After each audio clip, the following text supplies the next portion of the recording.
Taste the Daily.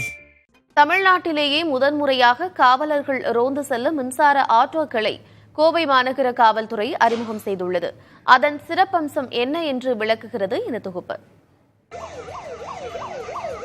எச்சரிக்கை ஒலி எழுப்பும் சைரன், மக்களின் கவனத்தை ஈர்க்கும் ஒலிபெருக்கி, 6 பேர் அமர்ந்து செல்லலாம், கேமராவும் உண்டு. பார்ப்பதற்கு காவல்துறை ஜீப்பை போலவே இருக்கும், ஆனால் ஜீப் இல்லை. சிறிய ரக சரக்கு வாகனத்தில்தான் இத்துணை வசதியும் செய்யப்பட்டுள்ளது. காவல்துறையினர் ரோந்து செல்ல வசதியாக தமிழ்நாட்டிலேயே முதல் முறையாக சிறிய சரக்கு ரக வாகனத்தை ரோந்து வாகனமாக மாற்றி பயன்பாட்டிற்கு கொண்டு வந்துள்ளது கோவை மாநகர காவல்துறை. 4 சக்கர வாகனங்கள், 2 சக்கர வாகனங்களை தொடர்ந்து புதிய முயற்சியாக சிறிய சரக்கு ரக வாகனம் ரோந்து வாகனமாக மாற்றப்பட்டுள்ளது. இது முழுவதுமாக மின்சாரத்தால் இயங்கும் என்பது இதன் கூடுதல் சிறப்பு.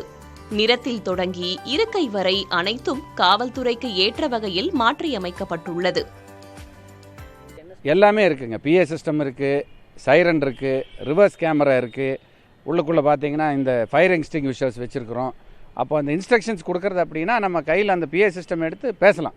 மழை பெஞ்சா ஒழுகக்கூடாது, அதே சமயம் டாப் ரோல் பண்ணுற மாதிரி இருக்கணும். ரோல் பண்ணுற இடத்துல எங்கேயுமே கிளியக்கூடாது. அதுக்காக நல்ல குவாலிட்டி தார்பாலின் போட்டிருக்கிறோம்.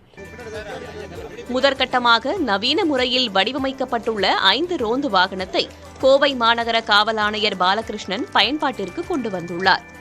அன்றாட வாழ்க்கையில் பல்வேறு வகையில் பயன்படும் சரக்கு வாகனத்தை காவல்துறை ரோந்து வாகனமாக மாற்றியிருப்பது மக்கள் மத்தியில் பாராட்டை பெற்றுள்ளது. தகவல் தொழில்நுட்ப வளர்ச்சிக்கு ஏற்ப ஒவ்வொரு துறையினரும் தங்களை தகவமைத்துக் கொண்டிருக்கும் சூழலில் ஆட்டோமொபைல் தொழில்நுட்பத்தில் ஏற்பட்டுள்ள வளர்ச்சிக்கு ஏற்ப மாநகர காவல்துறையினர் தங்களை எலக்ட்ரிக் வாகனங்கள் மூலம் தகவமைத்துக் கொண்டிருப்பது ஒரு நல்ல முயற்சியாகவே பார்க்கப்படுகிறது. புதிய தலைமுறைக்காக கோவையிலிருந்து ஒளிப்பதிவாளர் முத்துப்பாண்டியுடன் பிரவீன்.